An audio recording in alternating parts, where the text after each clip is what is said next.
The next step is actually taking the pieces of paper, rolling them up, and filling in your shape. So again, you could be using the bird for this practice, or if you have a different shape, you can just kind of follow along and practice the specific types of rolled paper that we're using, but they don't have to go exactly in the spot that I put them.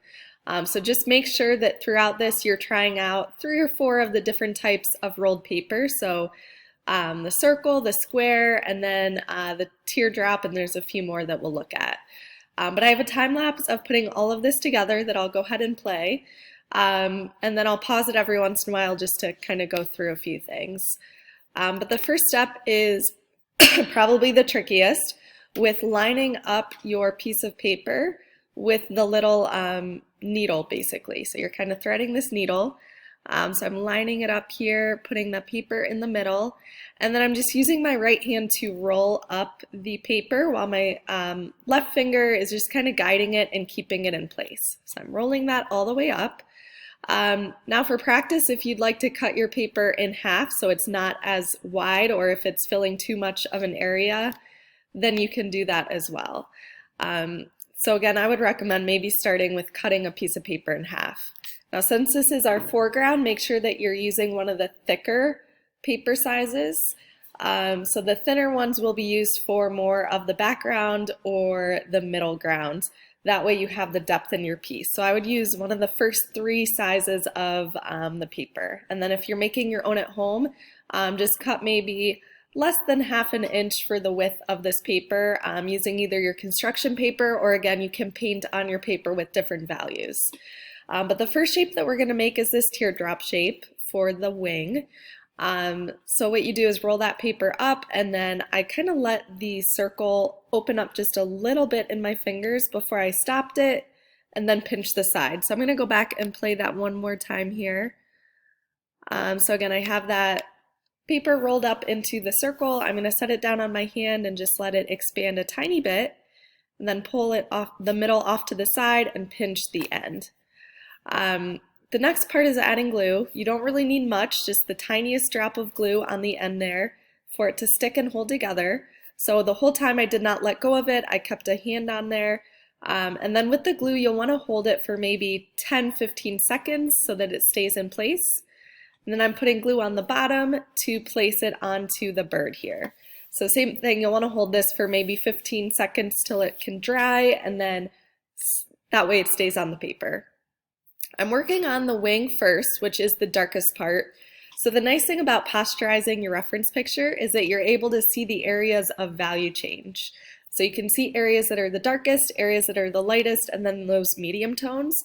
And you're trying to line up the paper color and value with it. So I chose a dark red. You don't have to use a red for this. Maybe you could do a dark blue if you want to do a bluebird or purple. So look at the different colors and pick out a darker value for this section. I'm going to fill most of this section with this same type of pattern, so this teardrop shape. If you'd like to try out a different shape or add different shapes in different places, don't feel like you have to stick to exactly what I'm doing here. But I'm just going through rolling these up. I decided to start cutting them in half, so I had 2 larger shapes, and then these ones are going to be a little bit smaller. So since the wing starts big at the top and then gets smaller as it goes down, it could help to just emphasize that size change to show as well.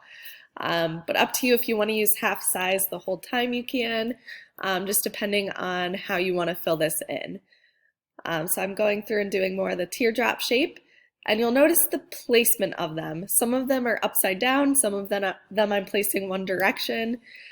So for practice, just maybe try out a couple different directions and see how it all looks and how it all comes together for you.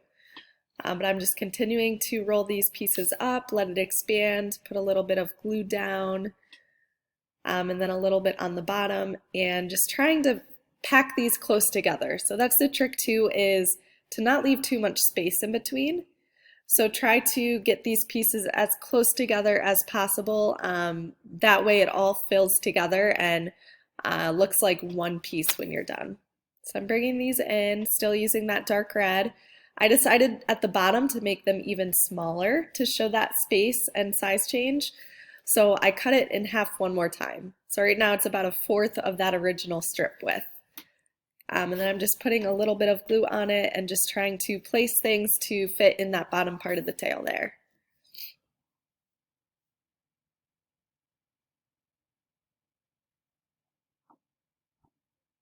All right, so I'm gonna skip ahead just a little bit, but I'm doing the same thing, filling all of those in with those smaller teardrop shapes. So there's the bottom of the bird there. I think I add one more. There we go.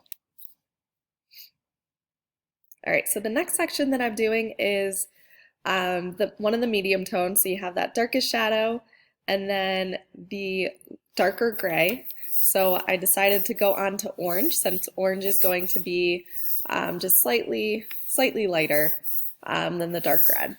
But what I'm doing for this one is making a different type of shape. So it's more of like a half circle. So I'm going to go back just a little bit to play that one more time.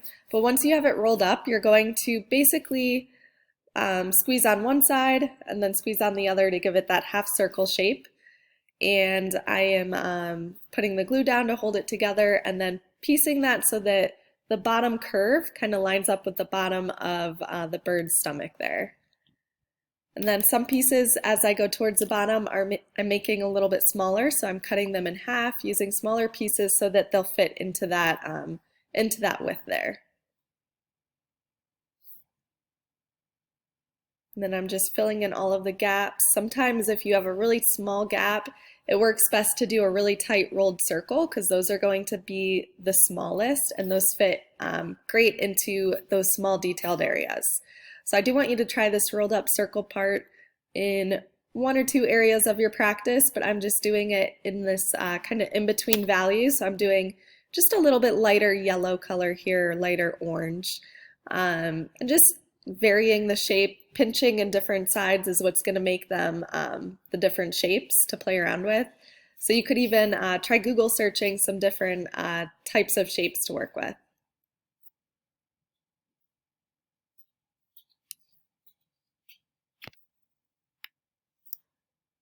So then I'm just filling in the rest of the bird here. As I get closer to that larger section of the bird's chest, I'm making my spaces bigger.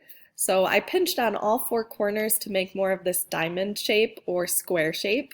And then I'm going into a little bit bigger circle. So you can see how the size change of the different shapes really affects how your overall result is going to be. So keep trying out different sizes for the shapes that you're making.